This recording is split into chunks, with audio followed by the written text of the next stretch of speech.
Hey, greetings, family. This is Brother Baya again.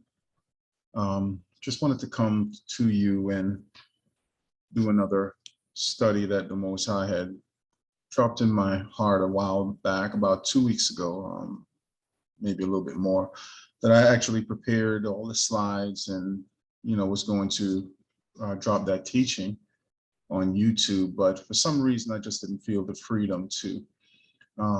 I'm not one of these people that just go out and drop a bunch of videos because I'm trying to build my channels to get more views and all of these things. Yes, those things are nice, but I do this because I have a passion to try to enlighten our people and to get us into the truth.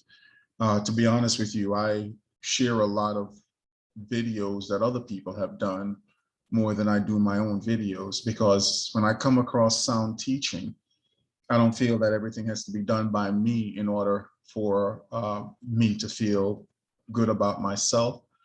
I'm into sharing the truth. And so I share a lot of people's videos, people who have done a lot of good research that I agree with for the most part. But every once in a while, when the Most High drops something in my spirit, I'll come online and I'll do these teachings. And this is one such a teaching. Recent events over the past couple of weeks have kind of propelled me to go ahead and release this video. So I want to go ahead and share it with you and hope that it's a blessing to you. Let me go ahead and share my screen, and we're going to get into this. And the title of this study is Mystery Babylon, Known by Her Fruits.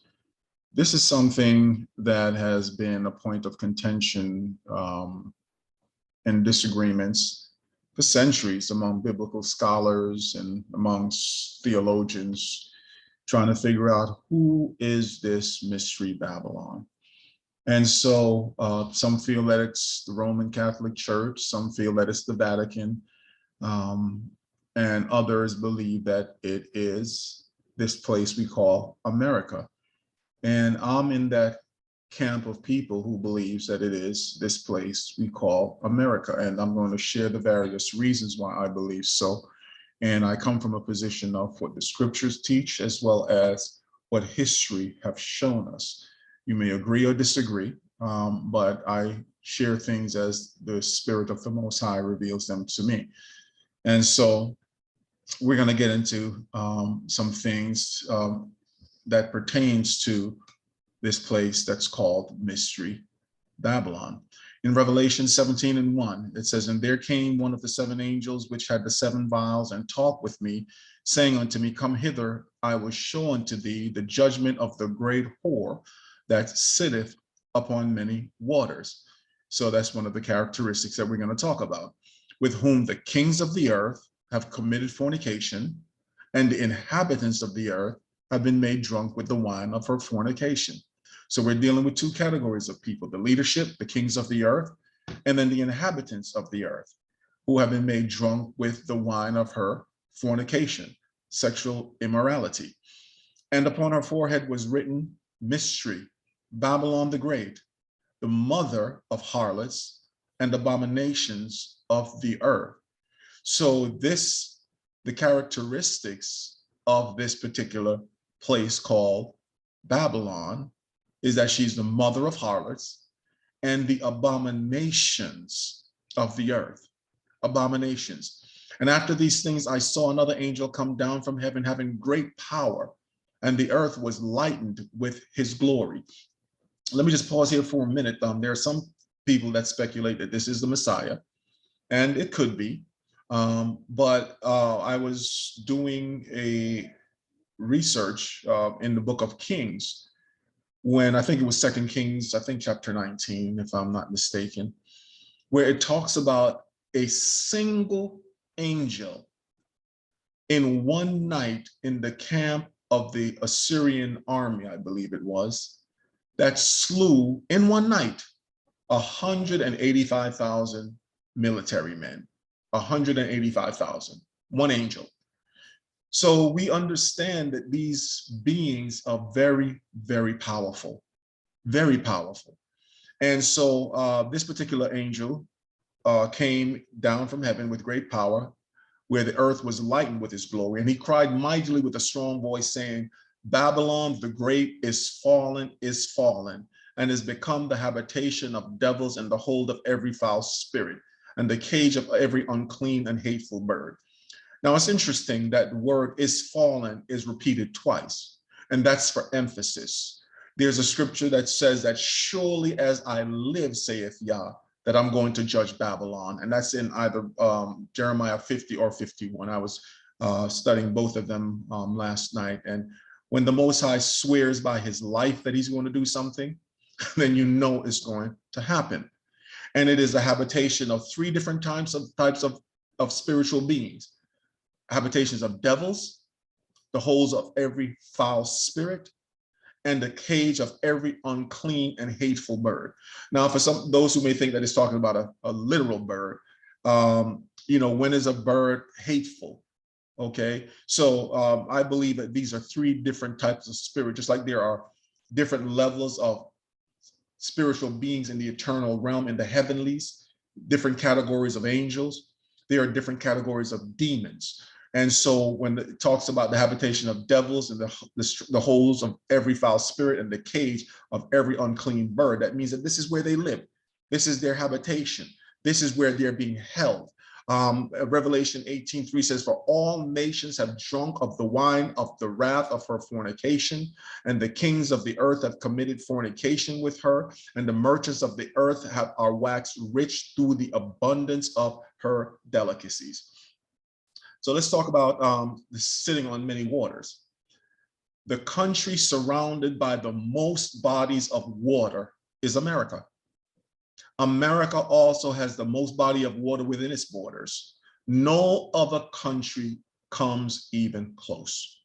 So when considering America, one must consider not just the main body of America, but the other two states of Alaska and Hawaii.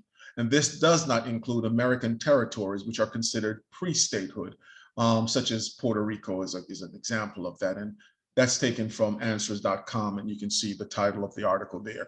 And most of us are familiar with the Pacific Ocean, the Atlantic Ocean, the Great Lakes, and the Gulf of Mexico. But this article says no other country even comes close. So once again, sometimes we have to be like detectives. And when we read the scriptures, you have, I know there's a saying about line upon line, precepts upon precepts, here a little, there a little. But the Bible has a way of leaving breadcrumbs for you to follow. And it's a very cryptic book. And sometimes people will take the surface meanings and run with it. But sometimes you have to peel away at the layers to really find out what the Bible is really referring to. So sits on many waters, no other country comes close. The wine of her fornication. A World League table today revealed the countries which view the most pornography. The global leader in the porn are the US, taking a whopping 60% share of the global internet pornography. I remember growing up as a kid that if you wanted to watch porn, and you'd have to either sneak into some X-rated theater or some peep show or whatever, but it wasn't available like it is available today. Every child that has a tablet or a smart device, or every adult, most of us, we have these devices now that we connect to the internet, and pornography has exploded over the internet. 2/3 of all US porn sites are hosted in California, with the country hosting a total of 4.2 million domains containing pornography. Meanwhile, the famously liberal Netherlands host over a quarter of the porn, with 1.8 million domains carrying an astonishing 187 million pages of porn. Now, the US statistics as far as how many pages of porn is within those 4.2 million domains, but if The Netherlands, with only 1.8 million domain, which is about half of what the United States has, not even quite half when you look at the numbers. If it contains 187 million pages of porn, then how many pages of porn does the United States maintain? And that comes from the Daily Mail, and there's the link below. I tried to include all the links to the articles that I've read and the sources that I've used to come up with these things. And so when it comes to pornography, America is the leading country in the world promoting internet pornography. And I remember statistics that I saw one time that, and this was before the internet became so popular as it is today, but it stated that whenever a religious conference or convention came to a city, that the consumption of pornography skyrocketed. Why? Because when people are away from their homes and away from where they feel that they're prying eyes and they feel the freedom to let their inner self loose, they begin to consume pornography at an alarming rate. And you'd be surprised how many people are hooked on porn, hooked on porn. For those of you who know my background, that I worked for a major metropolitan fire department for 25 years until I retired. And it wasn't uncommon to come to work and guys would bring in DVDs and, back in the days, they still had VCR tapes when I first started working. But it was not uncommon to have them popping in movies at nights when, most of the call rate volume slowed down, and they'd be right there in the fire station watching porn. And those of you who knows or who have worked for these departments know I'm not telling a lie. It wasn't uncommon to walk into to go into the bathroom, and in the stall, where they would have Playboy or Penthouse magazine stuck in between the dividers. And so you can sit right there. And, back then I was still a Christian, but I'm like, oh, I'm just going to go ahead and check it out just for the articles. Yeah, right. And so, it's so readily available that children can easily access pornography. In fact, just on television, some of the things that would be rated R and even X today is put up on TV. That not much is left to the imagination. And this is not even going into what they call the dark web. Now, if you want to feed your most carnal desires, then there's a place called the dark web where people go when they don't want to be able to have others, because the internet is monitored. And that's why many of these people get busted for child pornography and all these kinds of things. Because when you visit these sites in the open World Wide Web, then there are people that can track you, but then they created these workarounds by going to something called the dark web. And so, there are things that we may not be aware of that happens on these sites, but the Most High, he sees everything. And I often wonder, what does he see when nothing escapes his sight? The Bible tells us that the heart of man is deceitful and desperately wicked. Who can know it? And so the things that people do behind closed doors, I hear the new thing now is that couples can literally, there are domains that you can get paid for having live sex online. And people will come into your room or whatever and pay to watch you having with your boyfriend or girlfriend or with your husband and wife, having live sex. And sometimes teenagers will come and do this, and parents don't even know that this is what their kids are doing, but they're making money, getting paid for doing this online. Deceitful and desperately wicked pornography consumption. And something else to mention, who can forget Epstein? Epstein. And all of the, you wonder who are some of the names. I mean, we know of some of them, Prince Andrew and some of the other high caliber people that was a part of his circle.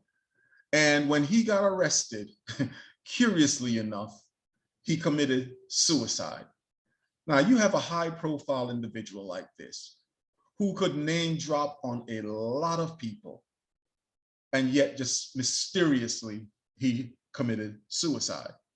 Well, there's a saying that dead men tell no tales, and it's better to have people be suspicious that something foul happened to him rather than having him name drop on some of the people who he could how would I put this, who when he presented their names, if he was coerced to do so, could destroy them. And so they would rather destroy him before he spoke out. So anyway, but the kings of the earth, many of these high caliber people were involved in pornography. I've heard of, I think it was the Kraft guy who was caught in Florida in some Asian massage parlor, and because he had money, he was able to avert the charges. You know, who can forget this weatherman that used to be down here in Florida? I think Kamal was his name or something, and he got caught up trying to solicit a little boy for sex. And it's just, I'm telling you, it's out of control. And there are many people that's addicted to pornography. And so the wine of her fornication, America leads the charge on that internet porn. The habitation of foul spirits. America is referred to as the melting pot. Why? Because of all the other nations that have come here to America. Because many nations saw America as this panacea where you can come and you can build a better life for yourself. And in fact, many people have come in and build a better life for themselves. You know, we came here from Jamaica, my family did, and many of us are doing better, so to speak, from coming here. But when all these nations gather together here, then what do they bring with them? The melting pot is at the heart of the American immigration system. The melting pot comes from the idea that all of the cultural differences in the United States meld together as if they were metals being melted down to become a stronger alloy. Rather than embracing multiculturalism, as is the policy in Canada and some other countries, the United States encourages different cultures to assimilate into its own. In fact, this philosophy demonstrates how American culture got its start. Many of the people, when they come here, and I've seen videos where someone is speaking their native language, and they are accosted by Americans saying, hey, you're in America and you need to speak English. And it's like, am I talking to you? Why are you offended because I'm talking to somebody else in my native language? But in the American arrogance that everyone that comes here have to assimilate into the American culture. That's why most of us here in America only speak one language. And we are disadvantaged when you go abroad, because in many other countries, they speak multiple languages. Here in America, we're encouraged to speak one language. I remember when I was going to school, we used to take French, or we had a Spanish, but they were courses that we had to take. They wiped that out. So most of us only speak one language unless you make an effort to go and learn another language, or you come from another culture that they speak another language. But the point is that not just the cultures are assimilated into America, but also their religious and their religious practice. It says American, as immigrants come from all over the world to the United States, they brought pieces of their own culture with them. Their music, food, fashion, religion, and much more slowly became a part of America's culture. And so not just those food, but their religions. Think about this, that the Bible says that every country is ruled by a principality, or a power, a spirit, so to speak. The story, excuse me, in the book of Daniel, there was a time when Daniel had fasted for 21 days. Many of us, we know the story. And at the 21-day mark, Gabriel, one of the angels, the messenger angels, showed up and said, Daniel, from the moment you set your heart to seek the Most High, I was sent to bring you a message. But the prince of Persia resisted me these 21 days. Now, I mentioned earlier about this one angel in in 2 Kings, that within one night was able to slay 185,000 of the Assyrian army. Now, what physical being can be powerful enough to stop Gabriel from bringing a message to Daniel that he was dispatched to bring? And he said, not only did he resist me, but I had to call for Michael, the prince of the angels, to come, or one of the princes to come and help me, excuse me, so that I could come and deliver this message to you. And after I'm finished with this message, I have to go back and re-engage. So basically they had to tag team this demonic entity called the Prince of Persia. And that allowed Gabriel to come and deliver the message. And now that he's done, he has to go back and re-engage with the Prince of Persia. And he said, after I am done with the Prince of Persia, then the Prince of Greece is coming. And so it shows you that there are spiritual beings that are over these nations, and that these beings are very powerful. So all of these nations that have come into the American culture have brought their principalities along with them. And remember that demons, spiritual beings, don't die. So when the Bible talks about things such as the spirit of Sodom and Gomorrah, the spirit of Egypt, the spirit of Babylon, these spirits are still operating in the earth.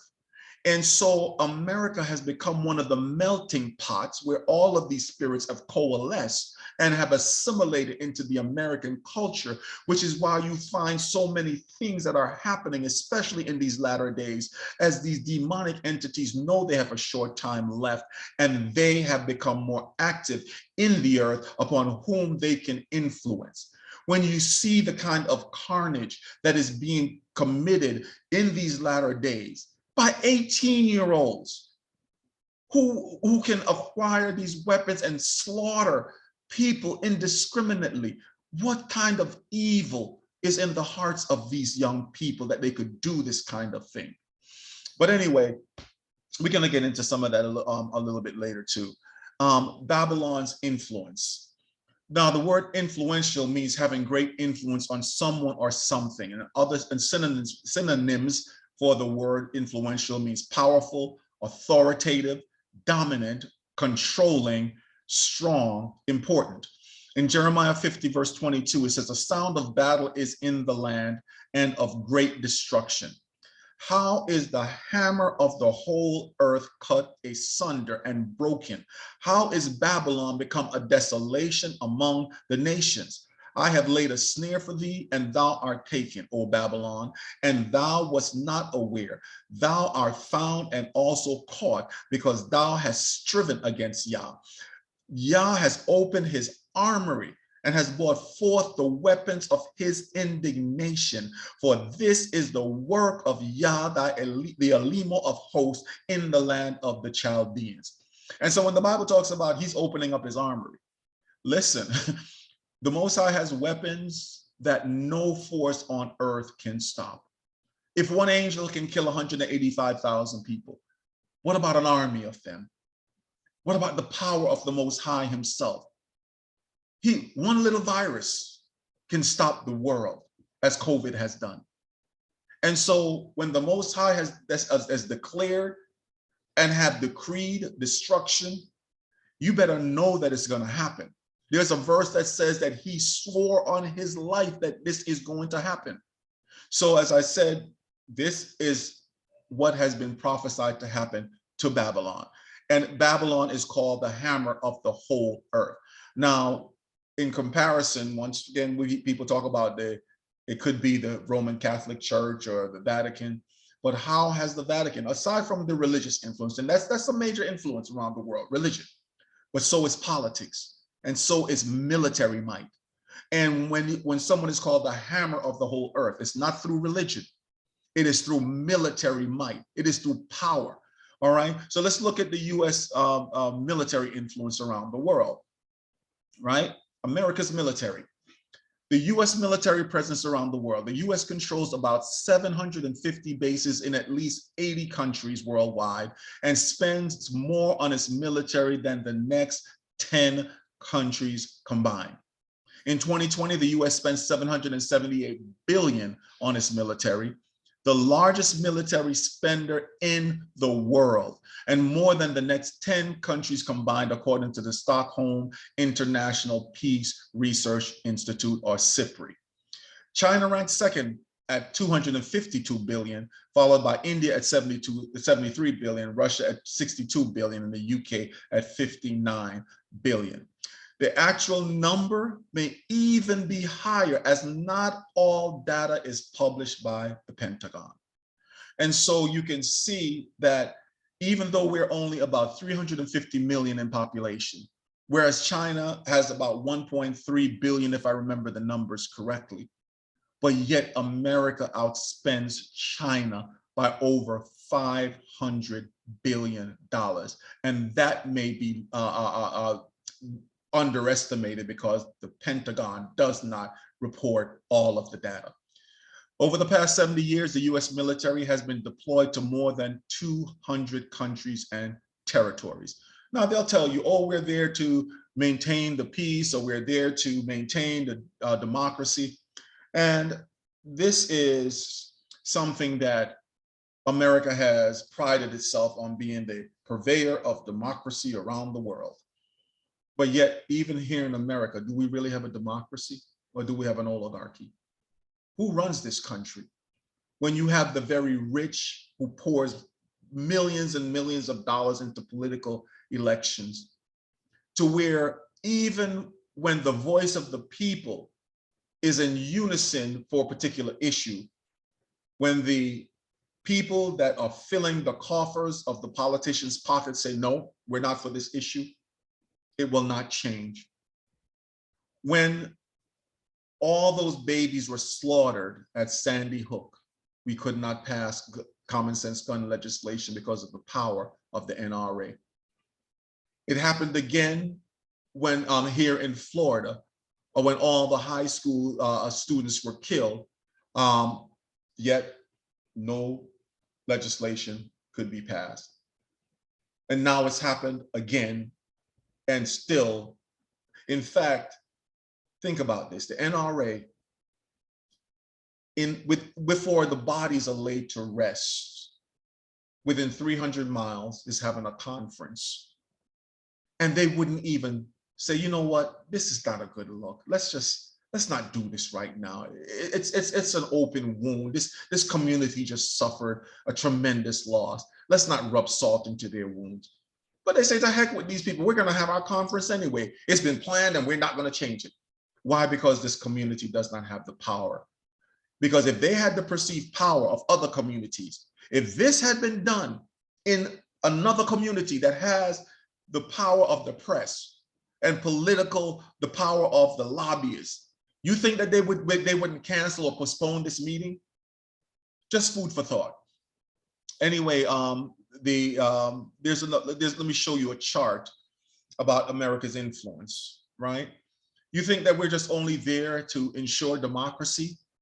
America has been involved in setting up leaders and taking down leaders who they have not liked, okay? In the name of democracy, right? All over the world.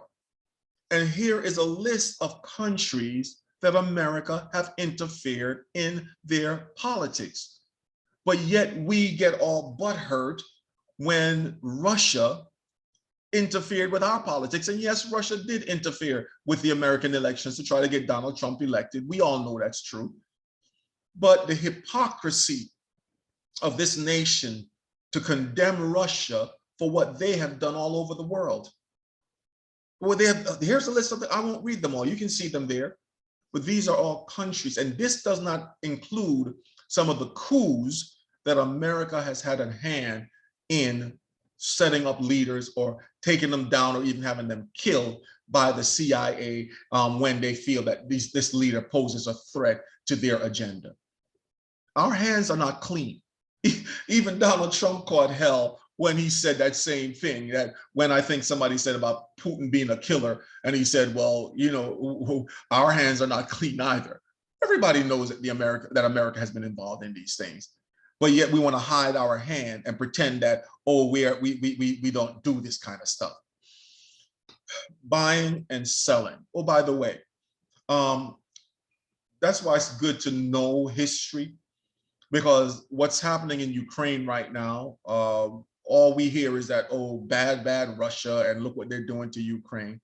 And I do agree that Russia uh, has done some wicked things, and I don't agree with what's happening with the Ukraine. But what I don't agree with is the hypocrisy of what is going on over in that region either. When in 1962, when the Russian government was having missiles sent to Cuba, it's called the Cuban Missile Crisis for those of us who are old enough to remember this, right? When Kennedy found out this was going on, he's like, oh, heck no, we're not going to have this. We're not going to have Russian military assets 90 miles from our shores. And so they set up a blockade. They didn't call it a blockade. They call it something like I forget what they called it, but it's a blockade by any other name is a blockade, because they wanted to prevent any further military buildup of Russia in Cuba, because they had already started to assemble intermediate and mid-range missiles on Cuban soil 90 miles from our shores. And America was ready to go to war over this until they came to an agreement that, no, we're going to disassemble all the missiles that's already there, and we're not going to continue any further buildup. And rightfully so. Why would you want your enemy in your backyard within 90 miles of your shore, that should you get into a military conflict, that it's easier for them to hit you than for you to hit them where they are? So what do NATO do? NATO want to do the same thing on the Russian border towns by bringing some of these nations that surround Russia into the NATO alliance, which NATO alliance says that if you attack one of these countries, then all of us will gather together to come against you. But not only that, but by being a part of NATO, they're allowed to put military assets in your nation on the border of Russia. And Russia says, heck no, this is not going to happen. So what's good for the goose is good for the gander. So anyway, buying and selling. Revelation 18:11 says, and the merchants of the earth shall weep and mourn over her, for no man buyeth their merchandise anymore. The merchandise of gold and silver and precious stones and pearls and fine linen and purple and silk and scarlet and all thine wood and all manner vessels of ivory and all manner vessels of most precious wood and of brass and iron and marble and cinnamon and odors and ointments and frankincense and wine and oil and fine flour and wheat and beasts and sheep and horses and chariots and slaves and the souls of men, and the fruits that thy soul lusted after are departed from thee, and all things which were dainty and goodly are departed from thee, and thou shalt find them no more at all. And it's funny. Sometimes I try to read in the biblical commentaries what some of the other biblical scholars had to say about how they explain the scripture here. And there's no way that this could be the Vatican, because the Vatican do not trade or sell in these things, but you can find all of these things on Wall Street. They are called commodities. They are called commodities. And what are commodities? Commodities are an article of trade or commerce, especially a product as distinguished from a service. Now, what the Vatican mostly provide is a service. Religion, whether you believe it or not, is a service. It's not a commodity. Yes, there are things that they might sell or trade or whatever, but that's not the bulk of what the Vatican does or the Roman Catholic Church done. They trade a service, something of use, advantage, or value. The stock exchange, any unprocessed or partially processed goods as grain, fruits, and vegetables, or precious metals, or obsolete, a quantity of goods that has come out of maybe its age or whatever, and sometimes they'll sell the bulk of it so that they can bring new merchandise, is what's considered obsolete, and that's come from the dictionary.com. Most commodities are raw materials, basic resources, agricultural and mining products such as iron, ore, sugar, or grains like rice and wheat. Commodities can be mass-produced, unspecialized products such as chemicals or computer memory. I remember watching a movie, and it was a funny movie, with Eddie Murphy and I believe it was Dan Aykroyd. Maybe I got the actor wrong, but anyway, in this in this movie, some of you may have seen this movie, where these two rich old white guys, I think Don Amici was one of them. I'm terrible at names, so forgive me if I got the names wrong. But these two older white guys, they owned this broker company, stockbroker company, and they were, had their seat on Wall Street, very powerful individuals. And so they made a bet that they can take somebody who was an upright citizen and turn him into a criminal, and take a criminal and turn him into an upright citizen. And that's where the whole trading places come. And I remember when he was training Eddie Murphy, he was saying, okay, this is the stock market, and these are commodities. And he was talking about pork bellies and all these other kind of things. And it was a funny movie. So if you've never seen this movie is called Trading Places. But the stock market have been trading in all these commodities. But what struck me was the slaves and the souls of men. And in this research, I came across this that I didn't really know about. And I'm going to admit, there's a lot of things that I did not know about, because they make it a point to keep these things hidden. That's why right now, the whole thing with critical race theory and people not wanting to discuss these things is because they don't want to uncover America's dark past. America has passed laws, slave codes they are called, and it's beyond the scope of this discussion, and maybe one day we'll jump into that. But these laws were passed to make sure that the slaves never rose up. And so nobody wants to reveal these things, because it was a dark time in the American history, and America continues to remain unrepentant for the things that they have done. Unknown facts: the stock market at the exchange was built, like much of New York in the 18th century, on the back of the African slave trade economy. On December 14, 1711, a law passed by the New York City Common Council made Wall Street the city's first official slave market for the sale and rental of enslaved Africans and Native Americans. The slave market stretched from Pearl Street to Water Street. At the time, Water Street was located on the edge of the pre-dredged Lower Manhattan. Today, the only reminder of Wall Street's history in the slave trade is a small plaque at the bottom of Wall Street that was dedicated in 2015. The market operated between 1711 and 1762. So for 51 years, this market operated, and New York City remained a key hub for the flesh trade through the 1850s. But its legacy has been buried so deep that most people don't even know it existed. And that comes from the article, The Hidden History of Wall Street Slave Market. See, these are the kinds of things that once your eyes are open and you begin to do research, it just strikes you how evil this country was and how it treated people that looked like you and I.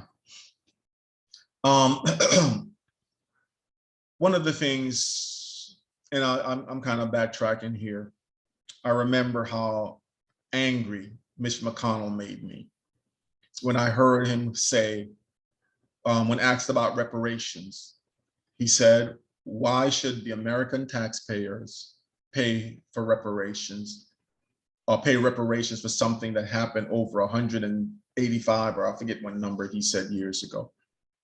He said that we didn't have anything to do with it, and we wouldn't even know who to pay reparations to. He said we elected a Black president. So in other words, you Negroes, stop your complaining. We gave you a Black president. What more do you want? But he failed to mention that his family owned slaves, his grandfathers, or his great-grandfathers, I forget which one, but they owned slaves. And so the wealth of the McConnells was built also on the backs of the slaves. But, oh no, we don't, you're benefiting from what your ancestors did, but you bear no responsibility for them. Well, you've got another thing coming, because the Bible tells us that the Most High visits the iniquities of the fathers upon the children's children to the third and the fourth generation. We are suffering for the sins of our ancestors. And if we are suffering for the sins of our ancestors, what makes you think that you won't suffer for the sins of yours? But anyway, Wall Street crash of 1929 and its aftermath. 12 million people were out of work.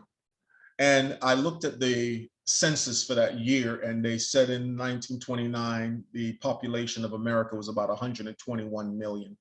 And so you would think that this 12 million represents about 10% of the working population. But remember, out of the 121 million, you had the very young and you had the very old. So when you separated those out of the population, what percentage of that population would that 12 million people represent? I don't know the exact number, but I'm sure it's more than 10%. 12,000 people are being made unemployed every day. 20,000 companies had gone bankrupt.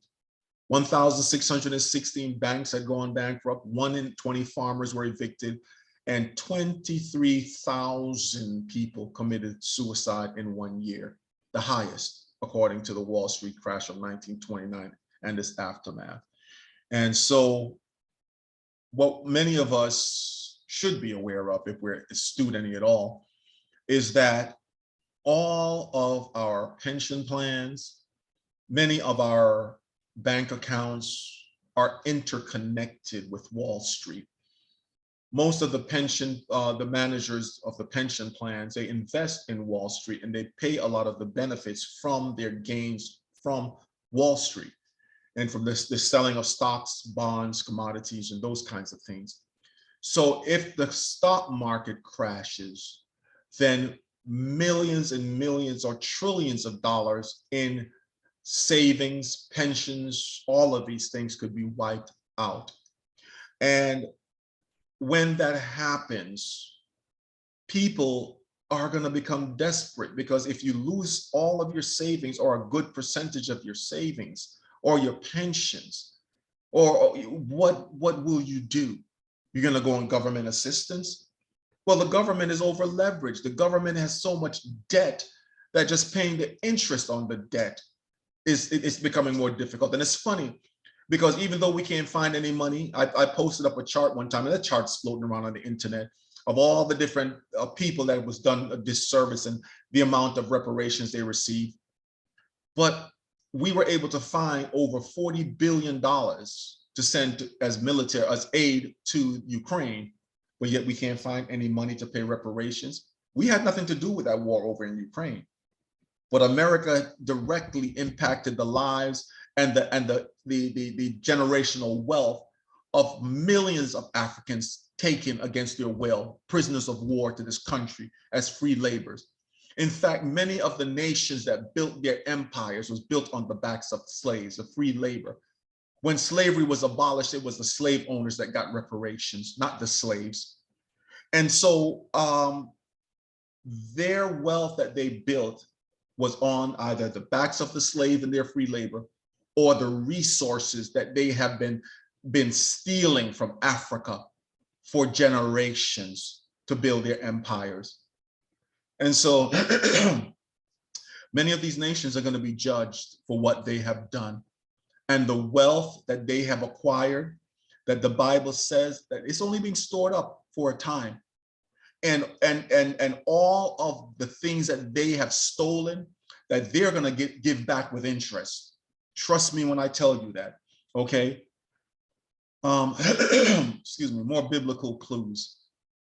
Jeremiah 50 verse 9 says, "For lo, I will raise and cause to come up against Babylon an assembly of great nations from the north country, and they shall set themselves in array against her. From thence shall she be taken. Their arrow shall be as of a mighty expert man.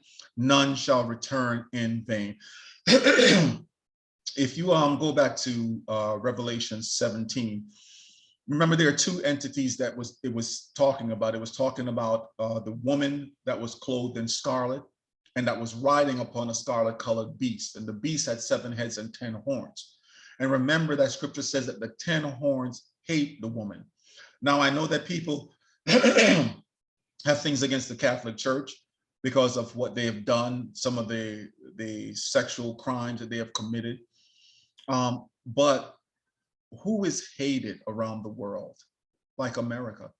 You think America has a lot of friends around the world, but the Bible says that the 10 horns hate the woman and is going to burn her with fire.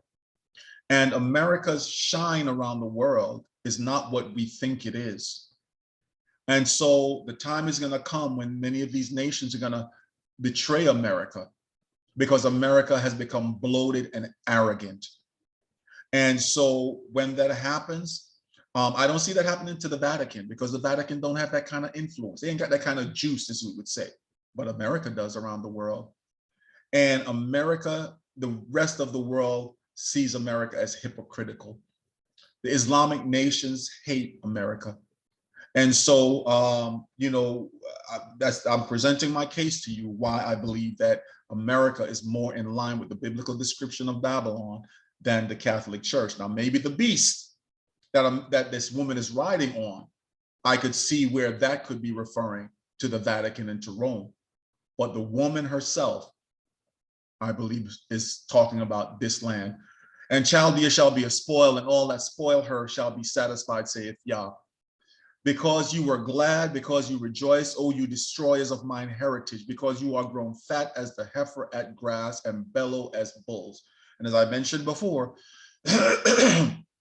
America has built this empire on the backs of the free labor of the slaves, and now refuse to recompense, refuse to even apologize for what they've done to us. I remember seeing the last remaining survivors of the Tulsa, Oklahoma attack. They call it race riot. It wasn't a race riot. It was an all-out assault on people of color because of the jealousy of the whites that was around, because Black people wasn't supposed to own that kind of city. They weren't supposed to have that kind of wealth. The last remaining survivors of this terrorist attack is over 100 years old, and they're still fighting for all of the wealth that was stolen from them when they demolished, firebombed, and destroyed this town and killed many of its citizens or its people. Jeremiah 50 verse 12 says, your mother shall be sore confounded, she that bare you shall be ashamed. Behold, the hindermost of the nation shall be a wilderness, a dry land and a desert. Because of the wrath of Yah, it shall not be inhabited, but it shall wholly be desolate. Everyone that goeth by Babylon shall be astonished and hisses at her plagues. Let me just pause here and talk about COVID deaths. America has topped 1 million deaths from COVID, whether you believe it was a pandemic or whether you believe the numbers are underreported, overreported, whatever. Excuse me. But I remember when I was doing a study that I looked at the amount of COVID deaths in Africa. Africa has about 1.2 billion people, but they only have about 225,000 at the time deaths from COVID, whereas America has 350 million and has over 1 million deaths. And this says that the nations shall hiss at all her plagues. This is just one. Now we got the monkeypox that is people are talking about. And so Jeremiah 51 verse 49 says, Babylon must be overthrown because it slaughtered the people of Israel and of many other nations. And we're going to talk about those numbers in a minute. Thus saith the Lord, my Elimo, feed the flock of the slaughter, whose possessors slay them and hold themselves not guilty. And they that sell them say, blessed be the Lord, for I am rich, and their own shepherds pity them not. John 16:1 says, these things have I spoken unto you, that you should not be offended. They shall put you out of the synagogues. Yea, the time will come that whosoever killeth you will think that he doeth God a service. And we're going to talk about that. The reason why I put these two scriptures from Zechariah and from John is not because it's directly referring to Babylon, but because in the previous verse, Jeremiah 51:49, it said it slaughtered the people of Israel, slaughtered the people of Israel. And for those of us who believe that we are the ancient people of Israel, that we continue to be slaughtered by this nation, as well as, in some other nations, but this nation in particular. And we can talk about some of these numbers in the next slides. But I want to talk about one of the characteristics, it's called the hindermost of the nation. And the term hindermost means the furthest to the rear, the furthest to behind, the hindermost, the last. And most historians cite the formal age of the US to be 243 years old this year. This study was done, or this article was printed in 2019, I believe. If using the database on the signing of the Declaration of Independence on July 4th, 1776, so 243 years from the signing of the Declaration of Independence till 2019. But when you look at the history of the other nations, Japanese history cites that the first Emperor Jimmu, founded Japan in 660 BC. The first recorded dynasty in Chinese history existed more than 3,500 years ago. France, 843 AD, Austria, 976 AD, Hungary, 1001 AD, Portugal, 1143 AD, Mongolia, 1206 AD, Thailand, 1238 AD, Andorra, 1278 AD, Switzerland, 1291 AD. So in comparison to all these other nations, America is relatively a young nation, the hindermost of all these other nations. Death toll in the US. From the time Europeans arrived on the American shores of the frontier, the edge territory between white man's civilization and the untamed natural world. White man's civilization, yeah. The white man is civilized and everybody else is untamed. Became a shared space of vast clashing differences that led the US government to authorize, this is the civilized nation, the US government authorized over 1,500 wars, attacks and raids on Native Americans, the most of any country in the world, against its indigenous people. By the close of the Native American Wars, I don't even like to use the word Indians, Native American Wars, in the late 19th century, fewer than 238,000 indigenous people remained, a sharp decline from the estimated 5 million to 15 million living in North America when Columbus arrived in 1492. I've read studies and heard numbers much higher than this. I've heard numbers as high as 100 million. And I can believe that because the numbers of slaves taken from Africa is also unreported. And if you've not seen it, I won't go over it in this particular study, but in the last study I did, The Power of the Prophetic, I went through a chart that showed the numbers of Africans for a period of time from the continent. The growth rate have declined or remained steady for years, while the growth in Europe and other countries was in the millions. So if you haven't seen that video, go back and watch this video. It's called The Power of the Prophetic. And I break down that chart to show you that the numbers were highly unreported. And this is something that the Europeans do. They try to make the numbers seem much less than they actually was, to try to show that, well, slavery wasn't really that bad. And the Negroes ought to be happy because we took them and we gave them a better life than they had in the jungles, running around with, swinging with monkeys and having flies and swollen bellies. Well, they don't tell you the true history of the continent of Africa either. But anyway, I believe the numbers were underreported, as people tend to do when they try to minimize the wickedness that they perpetrated upon other people. In 2015, the Equal Justice Initiative, EJI, reported more than 4,400 documented lynchings. That's only those that was documented, of Black people between 1877 and 1950, an average of 60 lynchings each year. During Reconstruction, there were more than 160 lynchings each year on average, a total of 2,000 from 1865 to 1876. There have been more than 6,400 lynchings since the end of the Civil War, not including those that occurred after 1950. One of the saddest stories that I remember reading about was a Black man that served in the US military. I forget whether it was I think it was World War II. And when he came home, he was walking down the street in his uniform. And some people grabbed him off the street and hung him for having the audacity to wear the uniform of these United States of America. Hung him because of that. The Devil's Punch Bowl. If you've never heard of the Devil's Punch Bowl, It is a concentration camp where 20,000 freed slaves died after being forced into this post-slavery concentration camp. And it's taken from an article, Never Forget the Devil's Punch Bowl. And so you can look up that article if you've never heard about that. Police shootings of Black people. And this, the reason why I put this here is because it said that they slaughtered the children of Israel and whose possessors slaved them and hold themselves not accountable. A background: the burden of fatal police violence is an urgent public health crisis in the USA. Mounting evidence shows that the death at the hand of the police disproportionately impact people of certain races and ethnicities, pointing to systemic racism in policing. Recent high-profile killings by police in the US have prompted calls for more extensive and public data reporting on police violence.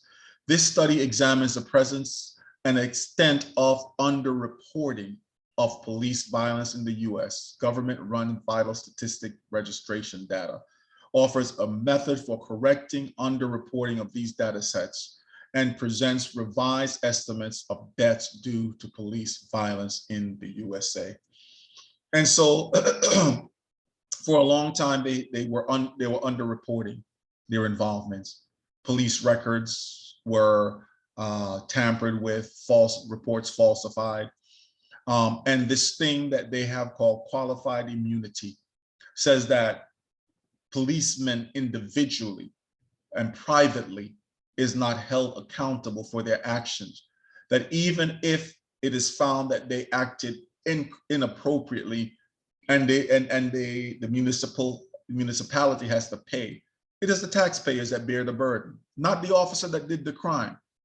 And the excuse for that, and as a paramedic, when I practiced, there was something that we were exempt from. What is the term? It's slipping me now. But when you're in the medical field, especially in the pre-hospital emergency field, that when you act in the best interest of the patient and you do what your training demands, then even if the patient dies, you're not held liable because you don't want to discourage people from acting. But it does not protect you in the case of negligence. So if you negligently went out there, and let's just say, for instance, I wasn't trained in heart surgery. I'm not going to try to perform a heart surgery on a patient, even though I know that that's what the patient needs. I'm not trained to do that. That would be negligence on my part. But the things that I was trained to, if done the way I was trained and the patient dies, I would not be held liable personally for the patient's death. And that was something that, as a paramedic, I was able to practice and not be afraid that somebody was going to sue me or sue my family and take away my house and everything that I own. And that's what qualified immunity does for police officers. But unfortunately, it protects them even when they do the wrong things. And the police unions will fight for them rather than saying, you know what, we're going to weed out the bad apples amongst us. I worked amongst a lot of good police officers, but then there were some bad ones out there. And the good ones are suffering for the bad ones. And we talk about this blue wall and this wall of silence and all these other kinds of things, and so the data is underreported. Continuing on, it says we found that more than half of all deaths due to police violence that we estimated in the USA from 1980 to 2018 were underreported, or unreported, I should say, in the NVSS, which is the National Vital Statistics System. So more than half was unreported. This data also shows large inequities in the rates at which white and Black people were killed during police contact. Across all MSA, metropolitan statistical areas, Black people were on average 3.23 times more likely to be killed than white people. And we know this for a fact. Tamir Rice, within 2 seconds after the cops showed up, he was dead. A 12-year-old child playing with a pellet gun. I remember when we were kids, we would run around the streets of New York City playing with toy guns and not even thinking that this would cost us our lives. And it's only by the grace of God that police didn't show up and kill some of us. But how is it that unarmed Black men and Black women could be shot to death and no one is charged with it? But they have a magical way of taking in white suspects who are known to be armed, who have committed mass murders, but yet they're taken alive. But a Black person could be shot in the back or have no weapons and yet be killed by police and nobody pays for it. Nobody goes to jail. There's at least 229 Black people have been killed by police officers across the US in the year since George Floyd's murder. Almost 230 people since since the year of George Floyd's death. There's an article that I read called 1,944 Black Americans Killed by Police from 2013 to 2019. And there's a video that accompanies that article. It's called A Timeline of 1,944 Black Americans Killed by Police by Vox. And if you, I'm going to try to include the link in the video so that you can just click on it. And there's a video that is attached with the article. It's a very informative video, and I suggest that you watch that. It'll open your eyes to a few things. Gun violence in America, and I added this because of some recent things, but it's an epidemic. Genesis 27:39 says, and Isaac his father answered and said unto him, behold, thy dwelling shall be the fatness of the earth and the dew of heaven from above. And by thy sword shalt thou live, and shalt serve thy brother, and it shall come to pass when thou shalt have dominion that thou shalt break his yoke from off thy neck. America has a love affair with their guns. That's the fact. There are estimated to be over 400 million guns in the United States between the military, the police, the military, and American civilians. And one of the things that was happening when military was decommissioning certain equipment, they would give some of that equipment to police departments. So you have these police departments with all these weapons that was meant to be used in the theater of war that was now in the hands of police officers. And who do you think that they were using these against? American citizens, and more than likely Black citizens. When they use the term urban warfare, who do you think they're talking about? I worked for a municipality. I would hear guys coming to work talking about, I can't wait. I hope we get a good shooting today. Or I hope we get a good house fire today. We used to have two frequencies that we spoke on. There was the main frequency that would connect us to the dispatch office. And then we had a frequency called simplex, which was a local frequency where units within a certain range can talk to one another. And so sometimes on the simplex frequencies, people would get on and say those kind of things. And one time I heard them engage in that conversation, several units. And I just said on the air, who is this good for? And it was met with silence. Because you all want to come to work hoping that somebody get killed or somebody's house burned down so that you can go and play. I prayed every day when I came to work that alarm would not go off. Because whenever that alarm went off, that meant that somebody was in distress, somebody was in an accident, somebody had gotten shot, or somebody had gotten beat up, or somebody's house was caught on fire. And I prayed every day that would not be the case. But y'all want to come to work hoping that this would happen to some, well, it should have happened to your family and see how you felt. And those who work for these departments know what I'm saying is the truth. Today is day 145 of, let me finish reading. Over 400 million guns in the United States between police, the military, and American civilians. Over 393 million, or 98% of those guns, are in civilian hands, and the equivalent of 120 firearms for 100 citizens. See, this is the power of the NRA and the gun manufacturers. They're making money hands over fist, and that money is dripping with blood. Because while they're selling these military grade weapons, AR-15s and 50 calibers, and all these types of weapons that was used in the theater of war, I have no problem with people owning handguns for protection, or shotguns, or even going out and hunting. Okay, that's been a tradition for many. But some of these weapons were not made for hunting. They were made for killing human beings in the theater of war. But yet, because the gun manufacturers are so powerful, that politicians, even in the light of all these deaths from these weapons, babies murdered, and when you see the kind of carnage that these weapons can create, even an AR-15 with a 223 bullet can tear holes in people, little babies' bodies. That I read in one of the reports that the family had to use DNA to be able to identify their child, because of the amount of damage that the weapon had done to that child. Today is day 145 of the year, and the country has already experienced 213 mass shootings so far. 213 such attacks in 21 weeks. This averages out to about 10 a week. Only 5 months into 2022, more than 17,000 people. Let that sink in. 17,000 only 5 months in, including 650 children, have been shot and killed in the United States. America has a love affair with their guns. You sow to the wind, you're going to reap the whirlwind. Nearly 41,000 people are killed by gun violence every year in the United States on average, according to the organization every town for gun safety, translating to 111 victims every day. I'm almost done here, but those statistics should be alarming to most of us. Most of us, it should be alarming. The prison industrial complex, excuse me.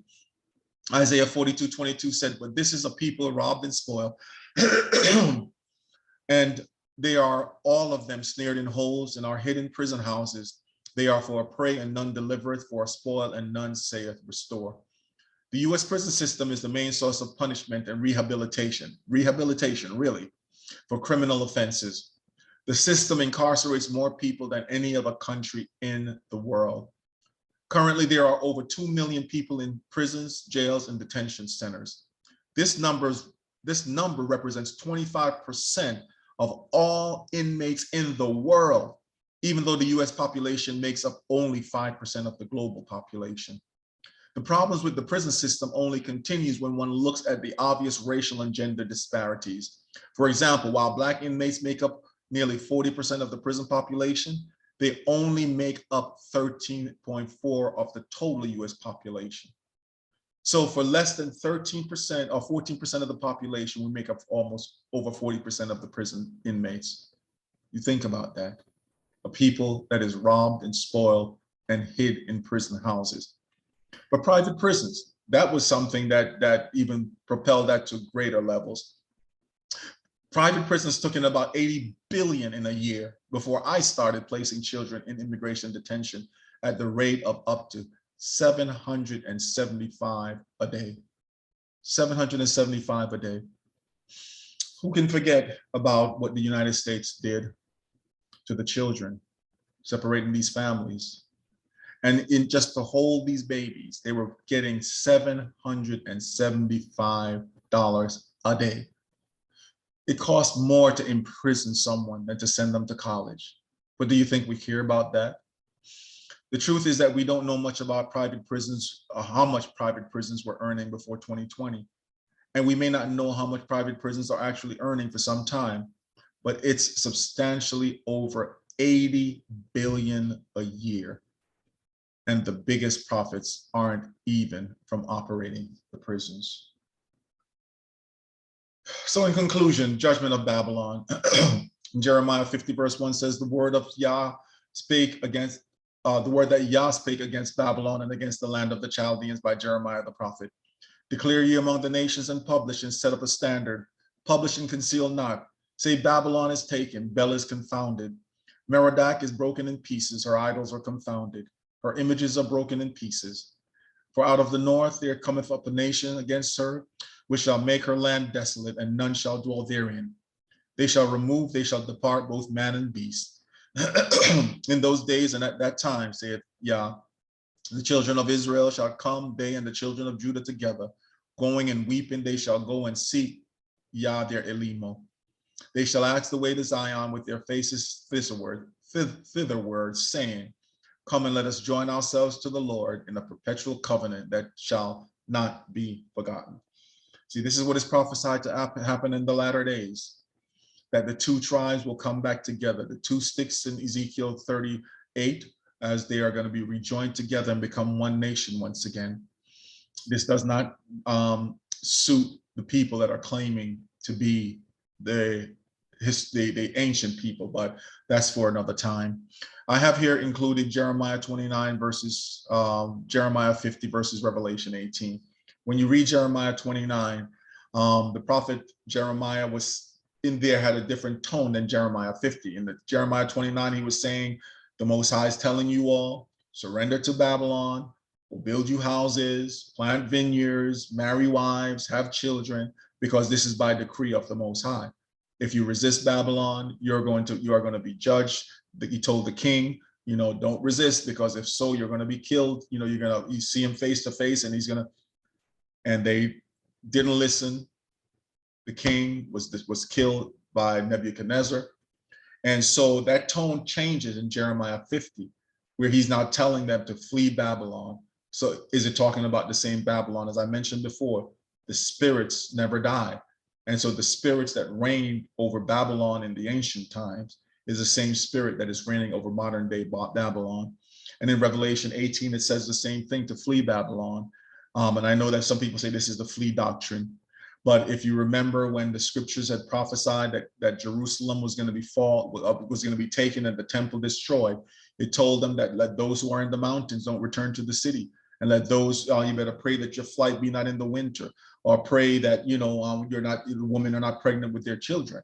And those who paid heed, they were able to avoid some of the worst times that happened, because one of the military tactics used by the Roman army was they would surround the place. Rather than trying to attack them when they were at full strength, they would cause supplies to cease from flowing in or out.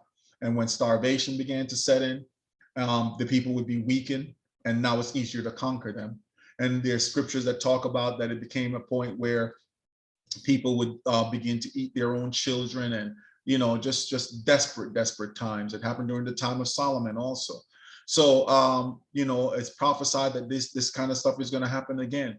And if you have the ability to leave before all hell breaks loose, then you should leave, okay? Because the prophecies will come to pass.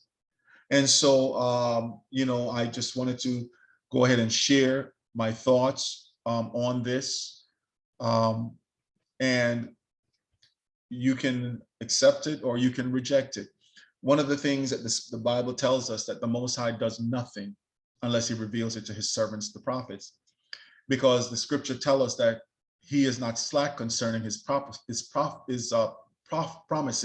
as some men count slackness, but he is long suffering, not willing that any should perish. So he gives these revelations to people who are operating in the prophetic, so that they can reveal these things to those who have an ear to hear, so that they may govern their behavior and that they may get their houses in order. There's also scripture that says, Son of man, I make you a watchman upon the wall. If you see the sword coming and you warn the people, then when they die, their blood will not be on your shoulder. But if you see the sword coming and you say nothing, then when they die, their blood will be on your shoulder.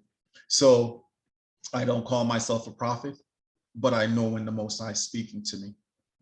I've had dreams about, and I shared one of my dreams about foreign soldiers on the soil of the United States. There are other prophetic voices who are getting the same revelation. People are having dreams. Going back from even the days of A.A. Allen, I think this was back in the 50s, where he was talking about America and its destruction. And so we can either heed the warning. I know people think, oh, America is this powerful nation and there's no power on earth that can stop her, and look how great things are, and whatever. But see, we serve a mighty Elimo. Do we know who this Elimo is? If one of his angels, and I keep repeating this, if one of his angels can kill 185,000 people, military people, in one night, and then the Most High is telling you that he's opening up his armory, people, what nation on this earth can resist him? There's this statement that, in the Black church, that your arms are too short to box with God. Well, this is the case, and when the Most High has decreed judgment, it was Thomas Jefferson that says, I tremble for my people when I think that God is a God of justice, and that his justice won't wait forever, or something like that. But anyway, I'm done here. I've shared with you my thoughts on who Mystery Babylon is. And I'd love to hear your thoughts in the comments. If this video has been a blessing to you, I hope that you will like and share the video. As I said, as the Most High gives me different things to speak on, I'll bring them out. And as the Spirit leads me, I will do additional stuff. I have several other teachings that, as he gives me revelations, I put them together. And so, I'll be releasing those in the next, coming days or weeks, or whenever I feel the freedom to do so. And so thank you for your time. I always consider it a pleasure to come before you. And, if you've been here for the entire video, I appreciate that. And for those of you who've commented on the last couple of videos that I've done, very positive comments, I thank you. And I pray that the Most High will bless you. I pray that he will keep you, and that he will make his face and his countenance to shine upon you and give you peace. So until the next time, I'll talk to you then. Blessings.